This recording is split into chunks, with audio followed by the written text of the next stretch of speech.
Allons-y avec une résolution de problème portant sur la chaleur de dissolution. Prenons le problème suivant. On dissout 32 g de CuSO4 dans 200 ml d'eau contenue dans un calorimètre. La température initiale de l'eau est de 18 degrés Celsius et après dissolution, elle devient 34,2 degrés Celsius. Quelles sont les chaleurs molaires et massiques de dissolution du CuSO4, puis déterminer l'équation de dissolution du CuSO4. Bon, premièrement, on nous dit que j'ai 32 g de CuSO4. On sait que j'ai une masse d'eau de 200 g, parce que j'ai 200 ml d'eau. L'eau passe de 18 à 34,2. Par conséquent, j'ai un delta T de 16,2 degrés Celsius. Donc, de 18 à 34,2, 16,2 degrés Celsius. Quelles sont les chaleurs molaires et massiques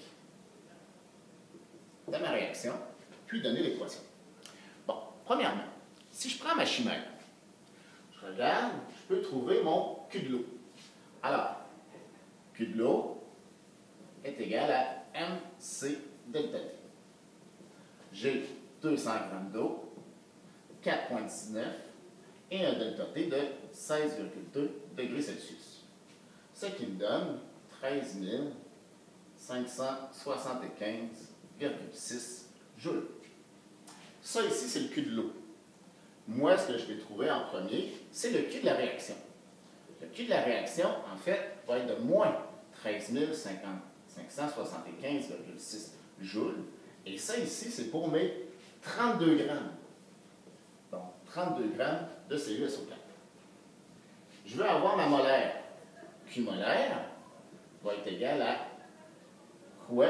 Sachant que 1 mol, c'est 159,5 grammes. 1 mol ici de CuSO4.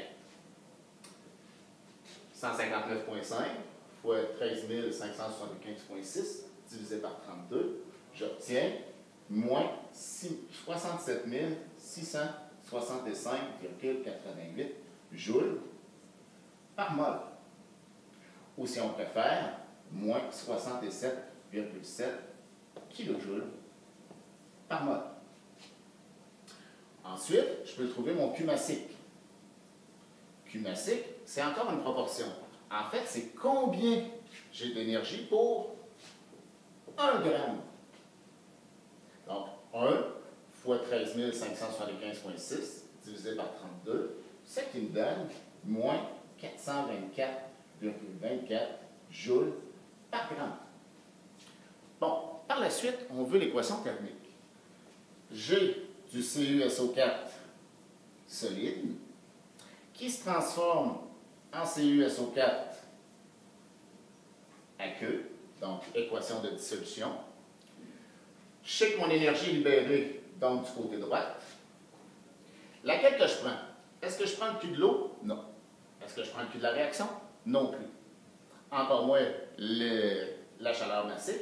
Celle que je vais utiliser, c'est la chaleur molaire, parce que les énergies se doivent de respecter les proportions stéchiométriques, donc les proportions molaires.